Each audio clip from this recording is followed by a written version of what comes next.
എൻ്റെ ഒരു ഗ്രാമത്തിന്റെ ഒരു സവിശേഷത, ഞാൻ താമസിക്കുന്ന ധാരാളം മുസ്ലിങ്ങൾ തിങ്ങിപ്പാർക്കുന്ന ഒരു പ്രദേശത്താണ് ഞാൻ ഇപ്പോഴും താമസിക്കുന്നത്. അത്രമേൽ സ്നേഹവും സഹവർത്തിത്വവുമുള്ള ഒരു ഗ്രാമാന്തരീക്ഷത്തിലാണ് ഞാൻ കഴിയുന്നത്. എൻ്റെ ചെറുപ്പകാലം ഞാൻ ഇപ്പോഴും ഓർക്കുന്നു.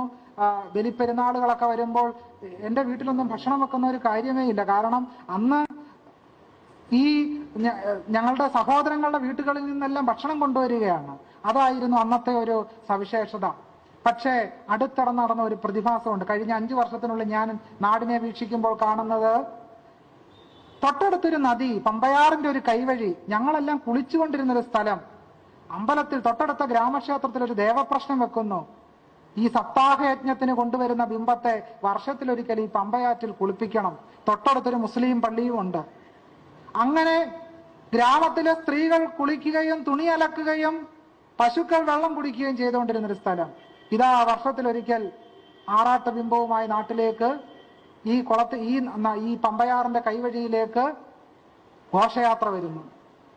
പിറ്റേ വർഷം അവിടെ ഒരു ഗോപുരം പ്രത്യക്ഷപ്പെടുന്നു, ഭഗവാന്റെ പുണ്യതീർത്ഥം. അതിനുശേഷം ഇന്ന് വരെ ആ നാട്ടിലെ മനുഷ്യർ ആ വെള്ളത്തിൽ ഇറങ്ങി കുളിച്ച് ഞാൻ കണ്ടിട്ടില്ല. അവിടെ ഒരു കാണിക്ക വഞ്ചിയും പ്രത്യക്ഷപ്പെട്ടു കഴിഞ്ഞു. ഇങ്ങനെ ചരിത്ര പണ്ഡിതയായ വിജയ്നാഥ് പറഞ്ഞതുപോലെ ബ്രാഹ്മണിക്കൽ അക്കൾച്ചറേഷൻ, ബ്രാഹ്മണ്യ സ്വാംശീകരണം എന്ന് പറയുന്ന പ്രതിഭാസം നമ്മുടെ സമൂഹത്തിൽ നിരന്തരം നടന്നുകൊണ്ടിരിക്കുകയാണ്. തൊട്ടടുത്തൊരു മുസ്ലിം പള്ളി ഉണ്ട്.